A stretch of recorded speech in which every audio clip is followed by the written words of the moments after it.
अनेक जिल्ह्यामध्ये कुठे पाऊस मुसळधार होतो आहे, तर कुठे दुष्काळजन्य परिस्थिती आहे. अशामध्ये आपण काय बोलाल? महाराष्ट्रामध्ये फार विचित्र परिस्थिती आहे. काही ठिकाणी पाऊस पडतो आहे, काही ठिकाणी पाऊसच नाही आहे, पेरण्या थांबलेल्या आहे, अशी विचित्र परिस्थिती आहे. आणि जिथं पाऊस पडतो आहे त्या भागामध्ये जे बियाणं दिलेलं आहे मोठ्या प्रमाणावर यावर्षी निकृष्ट दर्जाचं बियाणं दिसतं आहे. त्यामुळे शेतकरी दोघंकडून मरतो आहे. एकतर पावसाच्या ह्याच्यामुळे मरतो आहे, दुसरं बियाणं निकृष्ट आल्यामुळे ते निघत नाही त्यामुळे तो मरतो आहे. खतांची बनावट, खतांची फार मोठ्या प्रमाणावर विक्री मार्केटमध्ये व्हायला लागलेली आहे. सरकार हतबल आहे. सरकारने या संदर्भातले कठोर कारवाई केली पाहिजे. शेतकऱ्याच्या जीवावर जर व्यापारी असे होत असतील तर त्या व्यापाऱ्यांना या ठिकाणी जास्तीत जास्त कठोर शासन झालं पाहिजे. परंतु नुसतं दुकानं सस्पेंड करणं एवढ्यापुरतं काम सरकारच्या माध्यमातून होत आहे. पण तो आजपर्यंत तरी मी ऐकलं नाही की एखाद्या व्यापाऱ्याला 10 वर्ष शिक्षा झाली, 5 वर्ष शिक्षा झाली. शिक्षेची तरतूद वाढवली पाहिजे आणि ताबडतोब शिक्षा झाली पाहिजे. हो, नुकतीच या ठिकाणी अधिवेशन पार पडलेलं आहे. या अधिवेशनात अनेक शेतकऱ्यांच्या संदर्भात जे आहे त्या ठिकाणी काही दिलासा राज्य सरकारने दिल्याचं पाहायला मिळतं आहे. काय सांगाल याबाबत? राज्य सरकारने कर्जमुक्तीच्या संदर्भामध्ये एक मोठा दिलासा देण्याचा प्रयत्न केलेला आहे. पण त्यामध्ये मोठ्या प्रमाणावर वेगवेगळ्या अटी घातलेल्या आहेत. त्या माध्यमातून कुठल्या शेतकऱ्याला मिळेल आणि कुठल्याला मिळणार नाही हे आज तरी सांगता येत नाही.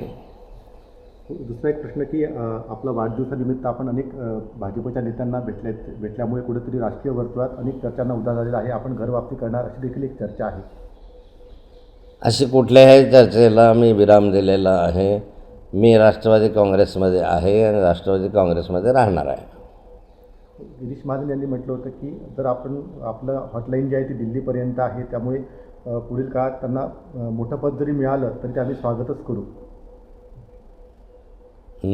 गिरीश महाजन म्हणाले की एकनाथ खडसेंची हॉटलाईन जी आहे ती दिल्लीपर्यंत आहे. त्यांना जर मोठं पद मिळालं पक्षात पुन्हा भाजपमध्ये तर आम्ही स्वागतच करू. गिरीश महाजन कोणत्या हेतूनं बोलले हे तपासून बघावं लागेल. येणाऱ्या काळामध्ये राजकीय वर्तुळात ज्या काही घडामोडी सुरू आहेत, भेटीगाठी सुरू आहेत, काय या संपूर्ण राजकारणाबाबत आपल्याला वाटतं? माझ्या ज्या भेटीगाठी सुरू आहे त्या राजकारणाच्या पलीकडे आहे. माझा अमृत वर्ष हे आहे. 75 वर्ष मला कंप्लीट होतं आहे. म्हणजे 75 वर्षाची सुरुवात होते आहे आणि त्या निमित्तानं आमच्या सर्व कार्यकर्त्यांनी एक मोठा कार्यक्रम घ्यायचं ठरवलेलं आहे. त्यासाठी वेगवेगळ्या नेत्यांना आतापासूनच निमंत्रण द्यावं असं समितीने ठरवलं. त्यामुळे समितीच्या समवेत मी उद्धवजी ठाकरेंची भेट घ्यायला घेऊन निमंत्रण दिलेलं आहे. तसंही माननीय नितीन गडकरी साहेबांना निमंत्रण दिलेलं आहे. राजनाथ सिंगांना निमंत्रण दिलेलं आहे. आमचे हरिभाऊ बागडे यांनीही येण्याचं मान्य केलेलं आहे. अनेक लोकांना मी विनंती केलेली आहे. माननीय शरद पवार साहेब आवर्जून या कार्यक्रमाला उपस्थित राहणार आहेत.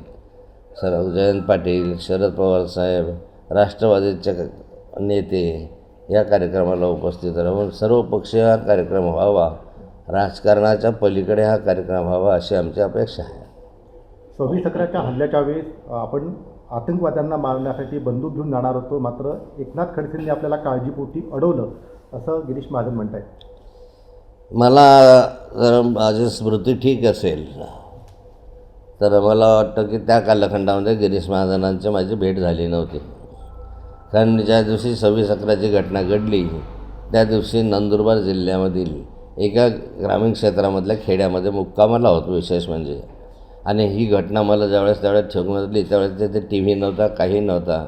म्हणून मी आपले जयकुमार रावल यांच्या गावाला आलो. त्या ठिकाणी खात्री केली की काय झालं.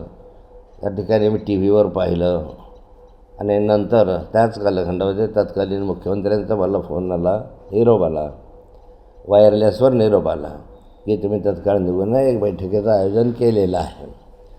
त्यामुळे माझ्याकडं काहीही वाहन नव्हतं. तर त्यांनी संभाजीनगरला एक स्पेशल छोटं विमान पाठवलं होतं आणि त्या विमानाने मी दुसऱ्या दिवशी दुपारी त्या बैठकीला आलो होतो. तितक्या कालखंडामध्ये गिरीश महाजनांची माझी कुठेही भेट फोनवर किंवा समक्ष झाली नव्हती.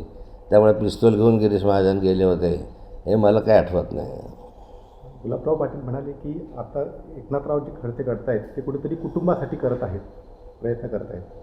आता स्वाभाविक आहे, माणूस राजकारणात असो का राजकारणाच्या बाहेर असो, व्यापारी असो का उद्योगपती असो, त्या ठिकाणी हे चालू असतं.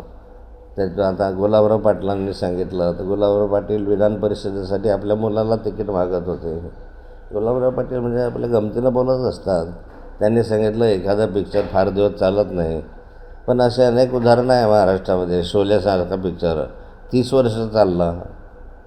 त्यामुळे त्याला असा एखादा व्यक्ती असतो की ज्याचं राजकारण 40-50 वर्ष चालतं. तसं आमचं 40 वर्ष झाले राजकारण सुरू आहे. शोले जसा 30 वर्ष चालला तसं चालला. गुलाबरावांसारखा ब्रेक मला मिळणार नाही याची खात्री आहे. एबीपी माझा, उघडा डोळे बघा नीट.